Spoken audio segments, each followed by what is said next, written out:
درنو لیدونکو سلامونه. امید مې دا دی چې تاسو به ښه یاست. درنو لیدونکو، که چیرې تاسو زموږ دا درس ګورئ او غواړئ انګلیسي له صفره زده کړئ، نو زما هیله دا ده چې تاسو له دې وړاندې زموږ دوه نور درسونه هم وګورئ، ځکه زموږ درس د زنځیر د کړۍ په څیر دی. نو موږ له دې وړاندې په لومړني درس کې د ای بي سي یا د الفابیت پر 26 حروفو په مکمله توګه بحث کړی دی، د دې پر اوازو باندې. نن زموږ بیا وروسته دوم کلاس چې دی زموږ د هغه د ای بي سي د واول پر تورو باندې دی، واولز 15 توري. لومړی 2 توري په تیر درس کې موږ ویلي وو، نن 2 توري نور وایو یا 3. نو که تاسو غواړئ انګلیسي زده کړئ، دا ډیر مهم دی. انګلیسي په زده کړه کې او په تلفظ کې دا دونه مرسته کوي چې زه وایم که چیرې تاسو دا مکمل زموږ سره دا درسونه تعقیب کړئ، زه ډاډه یم چې تاسو به ډېر څه ترلاسه کړئ او تل به دعاوې راته کوئ. ښه، نن زموږ بحث پر آی باندې دی. آی اواز د څه شي ورکوي او څه ډول تلفظ کیدای شي، باید څه ډول تلفظ شي. موږ نن پر دې باندې بحث کوو. ګورئ، آی که څه هم آی دی، خو اواز د ای ورکوي، د ی. لکه د بیلګې په توګه موږ دا وایو پی آی ټي. دا لغات دی پیټ پیټ پیټ پیټ. چیش ته وایي پیټ؟ کنده. هیټ هیټ. وهل. ټیپ ټیپ ټیپ. جایزه. دا ټیپ نه ویل کېږي، دا ټیپ ټیپ. د بیلګې په توګه دوام څلرم لیپ لیپ لیپ.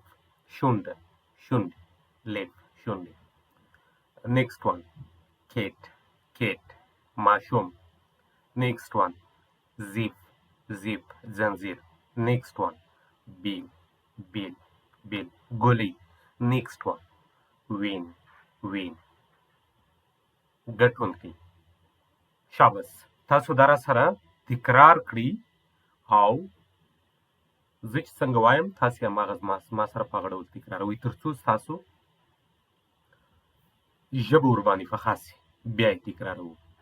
پیټ پیټ پیټ. هیټ هیټ هیټ. ټیپ ټیپ ټیپ. لیپ لیپ. کیټ کیټ. زیپ زیپ. بیل بیل. وین وین وین وین. ښه دوستانو، د آی د اواز په اړه باندې مو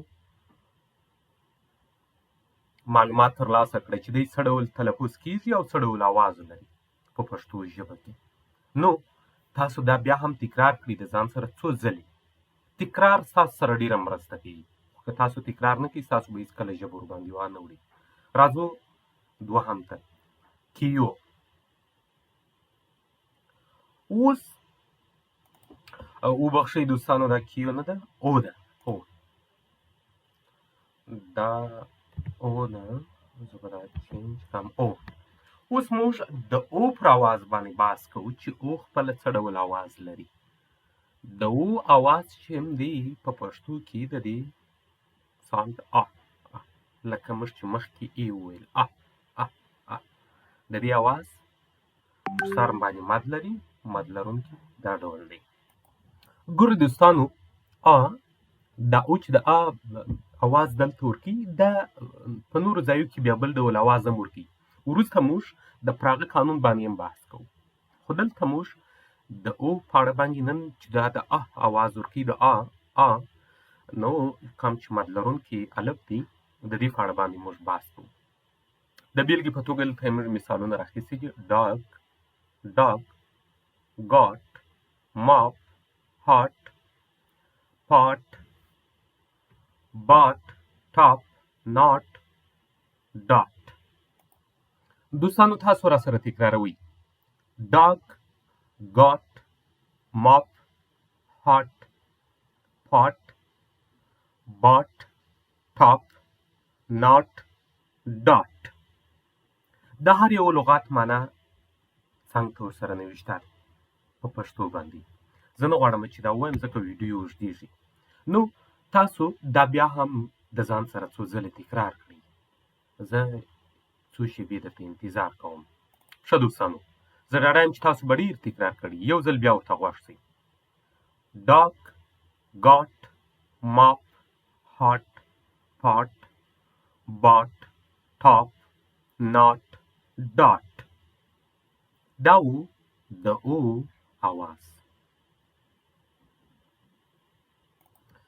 دوستانو، اوس راځو د وی په اړه باندې بحث کوو. ډېر وبخښئ یو. موږ اوس د یو په اړه باندې بحث کوو چې یو هم خپله د ا اواز ورکوي. یو خپله هم د ا اواز ورکوي، لکه د بیلګې په توګه باس، باټ، کاټ، کاف، باک، ډاک، باک، ناټ. د هر یو معنا بغل ته نوشته ده. یو ځل بیا په ګاډه سره تکرارو، تاسو یې هم را سره تکرار کړئ. باس، باس، باټ، کاټ، کاپ، ډاک، باک، ناټ. یو ځل بیا ورته غوږ شئ. بیا یې تکرار کړئ. باس، باټ، کاټ، ګاپ، ډاک، باک، ناټ. تاسو یې دا ځل خپله څو ځله تکرار کړئ. زه به درته غوږ شم او په خپلو کې سره تکرار کړئ. ښه دوستانو، زه پوهېږم چې تاسو به ډېر تکرار کړي او ډېر څه به مو په ذهن کې ساتلي.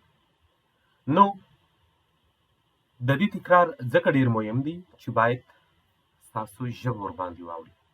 نو دوستانو، زموږ د نن ورځې کلاس همدا کلاس همدومره و. په راتلونکو ورځو کې بیا هم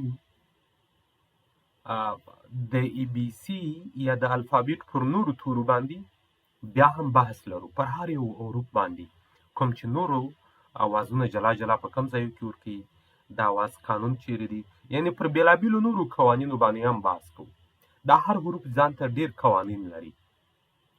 خو موږ کوم چې قوانینو ته نورو ته ضرورت لري، د هر حروف په اړه باندې انشاءالله که چېرې تاسو زموږ سره پاتې سواست، د ټولو په اړه به پوره معلومات درکوو. نو د اوس لپاره موږ ته راکړئ اجازه. هیله ده چې دا ویډیوګانې له نورو دوستانو سره هم شریکې کړي د ثواب په نیت باندې، تر څو هغوی هم یو څه زده کړي. نو موږ ته راکړئ اجازه. تاسو چې هر چیرې یاست، پر لوی او مهربانه خدای مو سپارلي یاست. په دعاګانو کې مو یاد ساتئ.